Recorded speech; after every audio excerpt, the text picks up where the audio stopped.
Hello everyone, welcome to my channel. तो चलिए आज का पार्ट स्टार्ट करते हैं। कल किसी ने मुझसे कहा था कि मैं लॉन्ग पार्ट बनाऊं, तो कोशिश करूंगी कि ये थोड़ा लॉन्ग पार्ट बने। ठीक है, तो शुरू करते हैं। कल हमने देखा था कि जियांग फैमियन व्यूशान के लिए म्यानमन की बात करने आए थे, लेकिन वो तो पार्टिसिपेट ही नहीं कर रही थी। तो चलो आगे देखते हैं। मैडम यू ने अपने बच्चों के लिए सब कुछ पहले से ही डिसाइड कर रखा था।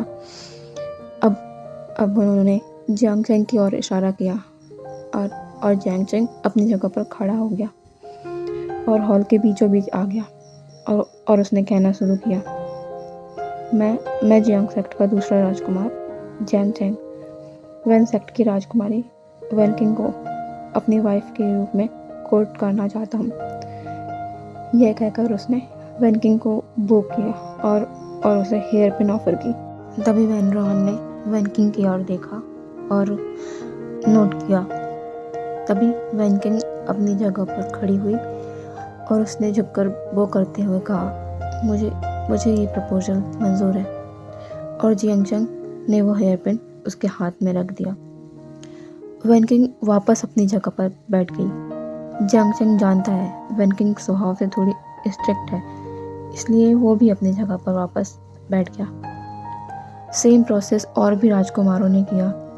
ने मिंगजू ने मुशान्यो को कोर्ट किया। अब बारी लांसजन की थी। लांसजन अपनी जगह पर खड़े हुए और हॉल के बीचों बीच आकर खड़े होकर मैंग्याओ की धड़कन बहुत तेज हो गई। उसे लग रहा था कि लांसजन उसे पसंद करेंगे, लेकिन उसकी ये गलतफहमी तुरंत ही दूर हो गई। जब लांसचन के शब्दों से उसकी गलतफहमी तुरंत ही दूर हो गई। लांसचन कहते हैं, मैं लांस सेक्ट का सेक्ट लीडर लांसचन जैवजुन नी सेक्ट के राजकुमार नी हसन को अपने हस्बैंड के रूप में कोर्ट करना चाहता हूँ। ये सुनने की देर थी। होइशंग के फेस पर बहुत बड़ी स्माइल आ गई, क्योंकि वो चुपके लांसचन को एडमायर किया करता था।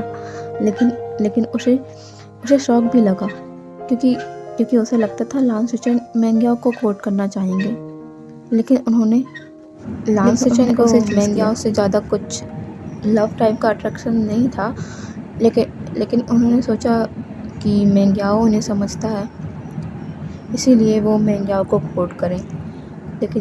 लेकिन जब उन्होंने एक दो बार मैंग्याओ के भाई चिन जुशुन को वांगजी को बुली करते देखा और मैंग्याओ वही था, लेकिन उसने उसे रोका भी नहीं, तो उन्होंने अपना ये फैसला बदल लिया। जो उनके भाई की कदर और उसकी देखभाल नहीं करेगा, लांसुजन उस इंसान को कभी अपनी ज़िंदगी में नहीं लाएंगे। इसलिए उन्होंने होइशंग को चुना। वो थोड़ा चुलबुला टाइप का इंसान है, इससे उसका भाई का थोड़ा मन बहल जाएगा।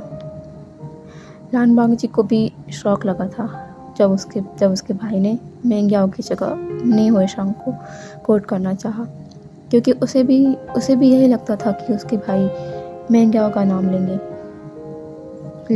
लेकिन वो अपने भाई के लिए खुश है, क्योंकि मैंग्याओ उनके लिए सही कैंडिडेट नहीं था। तो बैक टू द प्रेजेंट, नी होइशंग तुरंत अपनी जगह पर खड़ा होता है। उसके भाई बस अपना सर शेक करते हैं। उसका भाई सच में पागल है, लेकिन वो उसके लिए खुश भी हैं, क्योंकि उनके दोस्त शीचेन जैसा अल्फा मिलना उसके भाई के लिए सौभाग्य की बात है। तभी होइशंग तुरंत लांस शीचेन के सामने आता है और कहता है, मुझे प्रपोजल मंजूर है। मुझे आपका ओमेगा बनना है। और वो हेयर पिन जैवजुन उसके हाथों में रख देते हैं और उसे देखकर स्माइल करते हैं। नी होइशंग भी उन्हें देखकर बड़ी वाली स्माइल करता है, लेकिन कोई था जो गुस्से में उभर रहा था। वो मैंग्याओ था, लेकिन वो अभी कुछ भी नहीं कर सकता। अब बचे हुए थे सिर्फ लान वांगजी, वैन चाओ, वैन शू और जिन जुसुन। अब जिन जुसुन वही वही अपनी घटिया स्माइल के साथ लान वांगजी के सामने आता है और कहता है, लान वांगजी, अगर मैं तुम्हें कोर्ट करने को पूछूं भी तो क्या तुम अपने मुंह से कुछ कह भी पाओगे? और वैसे भी मैं मैरिड हूँ, लेकिन मैं तुम्हें कॉन्क्यूबाइन के लिए स्वीकार कर सकता हूँ। यह सुनकर लांग सिचुन अपनी जगह पर खड़े हो गए और गुस्से से जिन जिसुन की तरफ देखा और कहा, अपनी बकवास बंद करो। अगर एक और शब्द अपने गंदे मुंह से निकाला तो मैं भूल जाऊंगा कि यह एक सभा है। इसमें गलत क्या है सेक्रेटरी लान? पीछे से पेंचाओ अपनी जगह से उठकर कहता है, और वैसे भी आपका भाई तो बोल नहीं सकता, तो मुझे नहीं लगता कि कोई उसे अपनी कॉन्सर्ट के रूप में एक्सेप्ट करना चाहेगा। पेंचाओ के भाई वेंशो ने कहा। यह सुनकर कुछ लोगों को बहुत गुस्सा आ रहा था और कुछ लोगों को कोई असर नहीं हो रहा था, जो लान वांगजी को पसंद नहीं करते थे। तभी ने मिंगजू खड़े होकर गुस्से से कहते हैं, सेक लीडर जिन, क्या आपने इस तरह की चीज़ों के लिए इस इवेंट में हमें आमंत्रित किया था? अगर हमें यह पता होता तो यहाँ आने का ख्याल मैं अपने दिमाग में लाता ही नहीं। तभी जिंग गुआनशान बात को संभालते हुए कहते हैं, सेक लीडर ने आप क्रोधित मत होइए, वैसे भी कल्टीवेशन वर्ल्ड में 2 शादियाँ आम बात है। वेंचाओ जिन जिसुन तीनों ही मैरिड हैं। अगर इनमें से कोई भी लान वांगजी को अपनी दूसरी वाइफ बनाना चाहता है तो हम तीनों के बीच स्वॉर्ड फाइटिंग की प्रतियोगिता करके देख लेते हैं। जो जीता लान वांगजी उससे शादी कर सकते हैं। लान वांगजी अब बहुत सहन कर चुका था। अब वह और खुद को रोने से नहीं रोक पाया। उसकी आंखों से आंसू बह गए। उसने अपना सर नीचे झुका लिया। बचपन से लेके आज तक उसके साथ बस बुरा ही होता आ रहा है। वहीं दूसरी तरफ एक अल्फा की मुठ्ठियाँ कसते जा रही थी। जिन गुआनशान और उसके कमीने भतीजे की बातों को सुनकर और उस ओमेगा के आंसुओं को देखकर तभी पूरे हॉल में एक आवाज़ गूंज जाती है, मैं गुसू के सेकंड प्रिंस लान वांगजी को कोर्ट करना चाहता हूँ और उसे अपना हस्बैंड बनाना चाहता हूँ। तभी सभी की नज़र वहाँ जाती है जहाँ से यह आवाज़ आई थी। सभी देखते हैं कि जियांग फैमियांग के पीछे एक अल्फा खड़ा है जिसका आधा फेस कवर है। बस आंखें ही दिख रही है। सभी उसकी आंखों को देखकर ही समझ रहे थे कि ये एक बहुत स्ट्रॉन्ग अल्फा है। तभी जिन जिसुन कहता है, तुम कौन हो?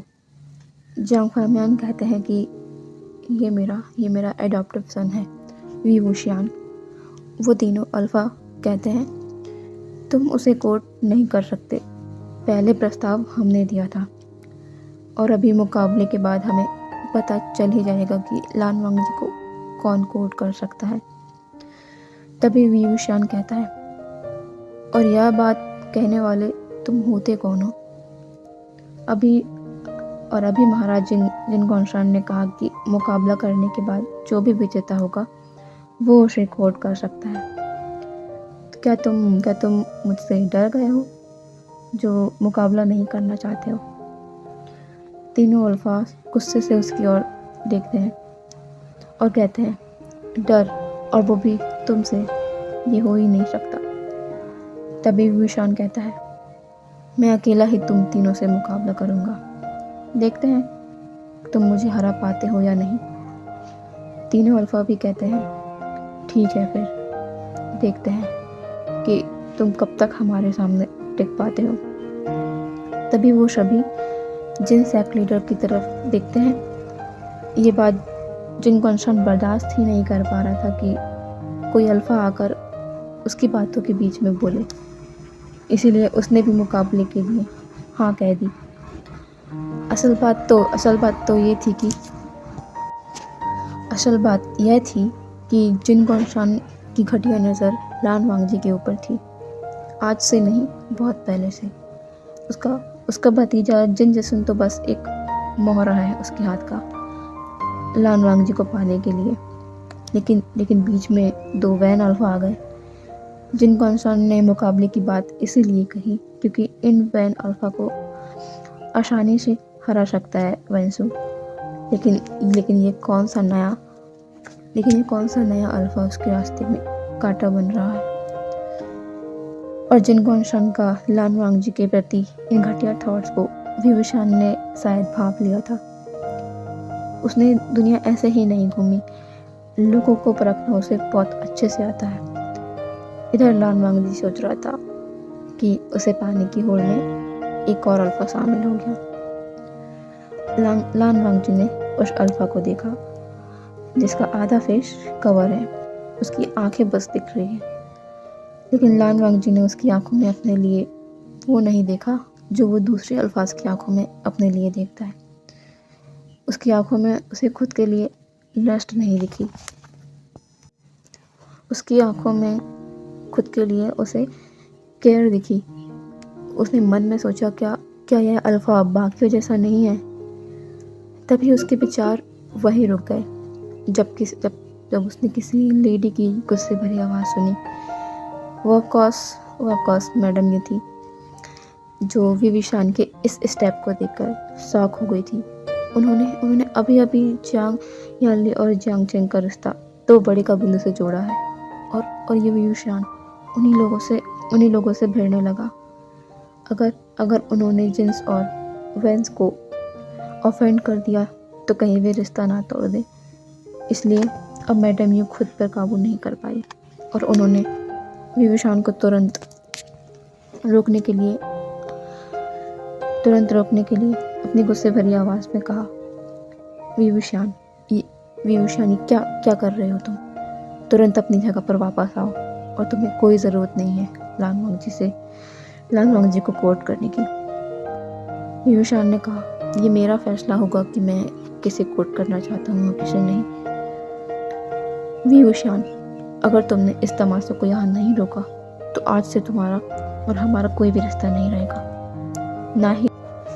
ना ही जियांग सेक्ट से कोई रिश्ता रहेगा। तभी विभीषण एक मॉकिंग स्माइल के साथ कहता है, मेरा जियांग सेक्ट से कभी कोई रिश्ता था ही नहीं। अब मैं लोटस पेयर कभी वापस नहीं आऊँगा और आज से ही मैं खुद को जियांग सेक्ट से आज़ाद करता हूँ। तभी विभीषण सेक्ट लीडर जिन और सेक्ट लीडर वैन की ओर देखकर कहता है, मैं अब किसी भी सेक्ट से बिलोंग नहीं करता। मैं जो प्रतियोगिता करने वाला हूँ उसका जियांग सेक्ट से कोई लेना देना नहीं होगा। तो क्या सेक्ट लीडर वैन और सेक्ट लीडर जिन इस प्रतियोगिता के लिए आपके बेटों को चुनौती देने की वजह से जियांग सेक्ट के राजकुमार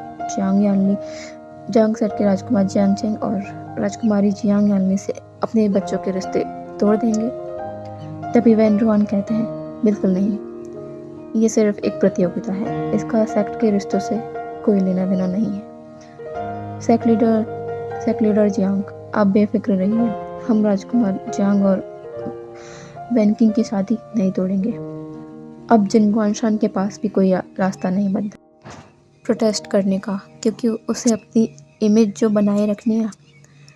तभी विभीषण कहता है, शुक्रिया सेक्ट लीडर वैन, शुक्रिया सेक्ट लीडर जिन। मैडम यू, अब आपको इस बात के लिए परेशान होने की ज़रूरत नहीं। मुझे पता है आपका मुझे रोकने का कारण भी यही था। तभी मैडम यू चुप हो जाती है और अपनी जगह पर बैठ जाती है। लान वांगजी यहाँ तक कि लान सचन और लान कुरेन भी यह सब देख रहे थे। ये अल्फा बाकियों से बहुत अलग है। ये लोगों की परवाह करना जानता है। ओमेगा के लिए उसकी नज़र वैसी नहीं है जैसे दूसरे अल्फाज की होती है। तभी विभीषण फिर से कहता है, सेक्ट लीडर जिन, ये प्रतियोगिता आपके नेतृत्व में हो रही है। अगर इस प्रतियोगिता को मैंने जीत लिया तो आप मुझे क्या इनाम देंगे? तभी जिन कौनशान एक स्प्रिग के साथ कहता है, पहले तुम इन 3 अल्फाज के सामने टिक तो जाओ, फिर देखते हैं। विभूषान कहता है, वो सब की चिंता आप मत कीजिए, अब बस ये बताइए कि क्या इनाम देंगे आप मुझे।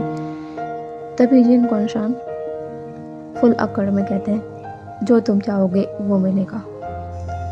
बस विभूषान यही तो सुनना चाहता था। तो फिर देर किस बात की, चलिए शुरू करें। अब हम बैटल ग्राउंड का सीन देखते हैं, जहाँ पर सब मौजूद हैं, सभी लोग मौजूद हैं, इंक्लूडिंग लान वांगजी। विभूषान अपनी जेजे के पास खड़ा है। यानली उसके सर पर हाथ रखती है और कहती है, मेरा आशियान ही जीतेगा।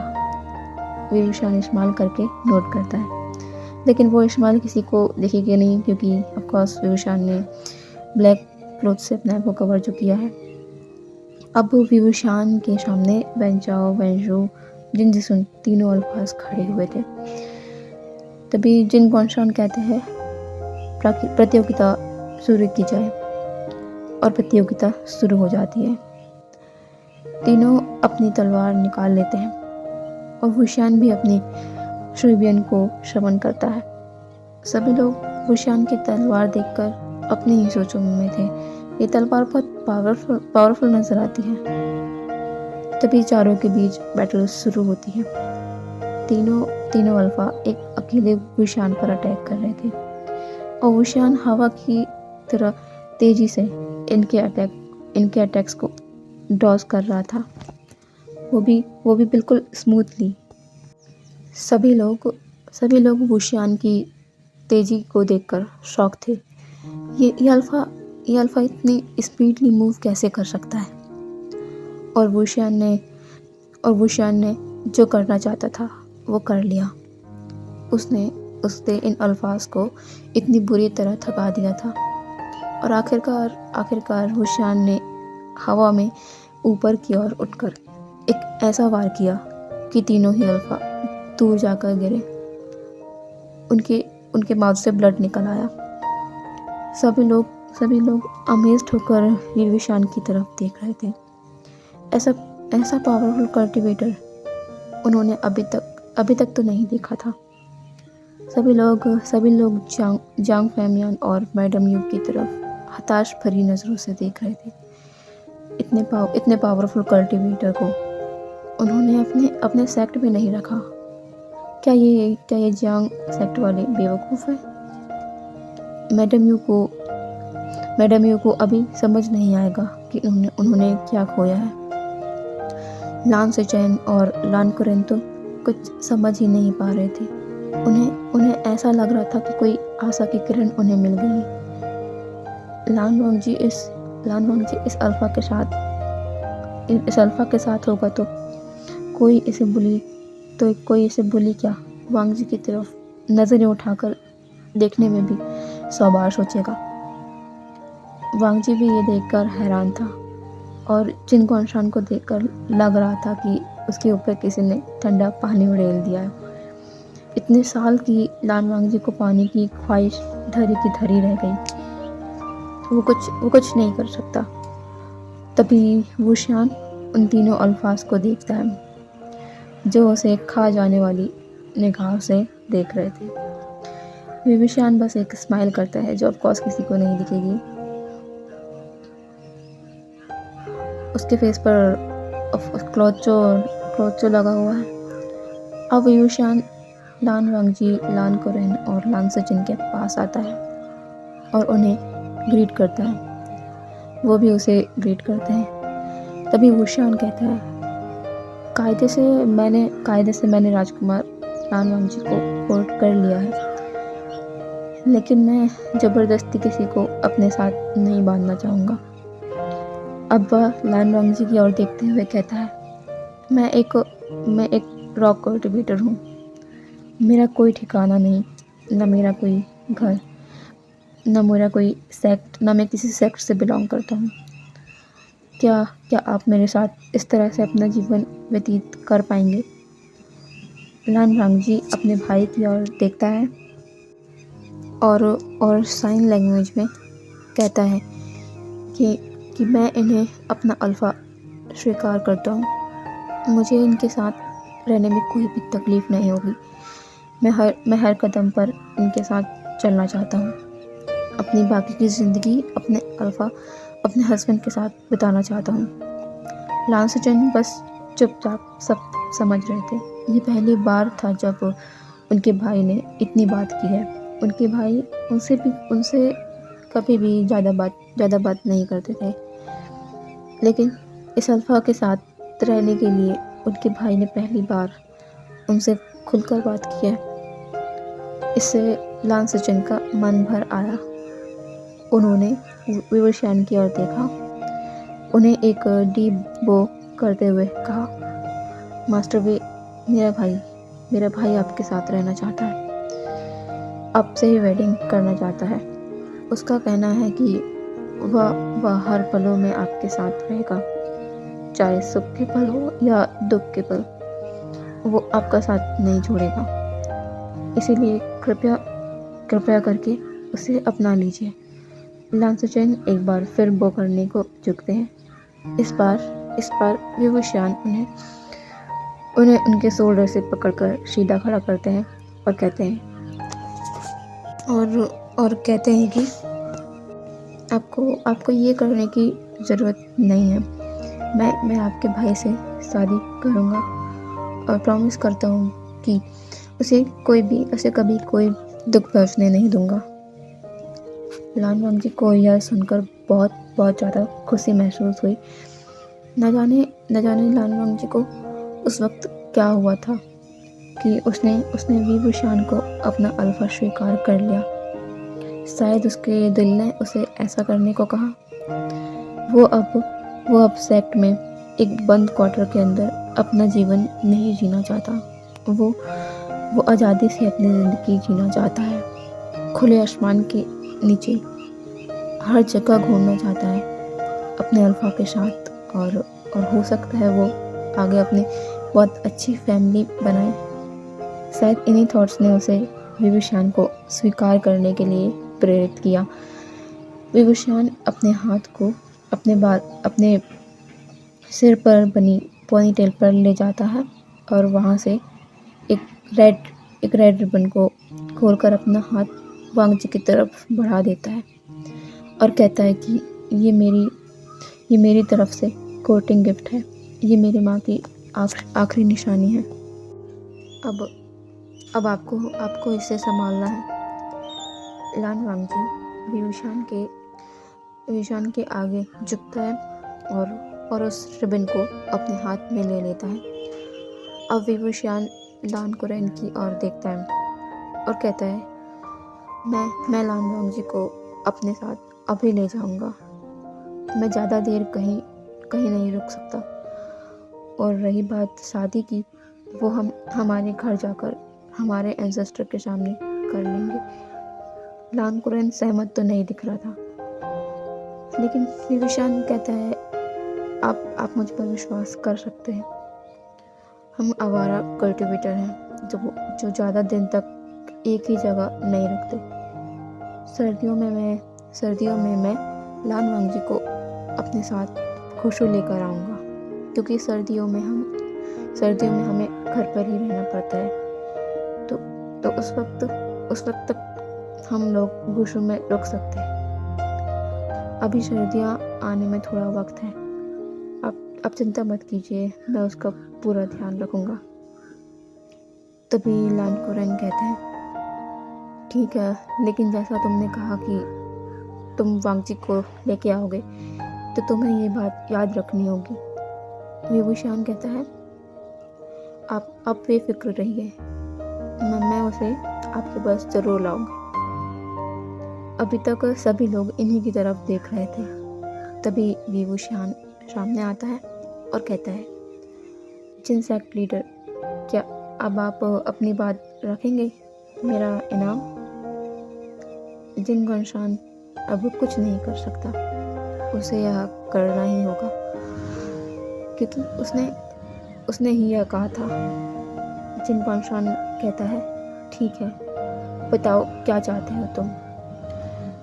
विभूषण उन तीनों अल्फा की तरफ देखता है और कहता है, मैं चाहता हूँ कि मेरे ओमेगा लान वांग जी की इंसल्ट करने और कॉन्क्यूबाइन बनाने जैसे शब्दों का इस्तेमाल करने के लिए इन तीनों को मेरे ओमेगा के सामने घुटने टेक कर माफ़ी मंगवाई जाए।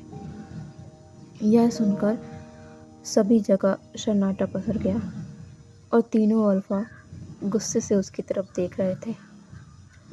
तभी विभूषण कहता है, कुल प्रमुख, क्या आप अपनी बातों से मुकर जाएंगे?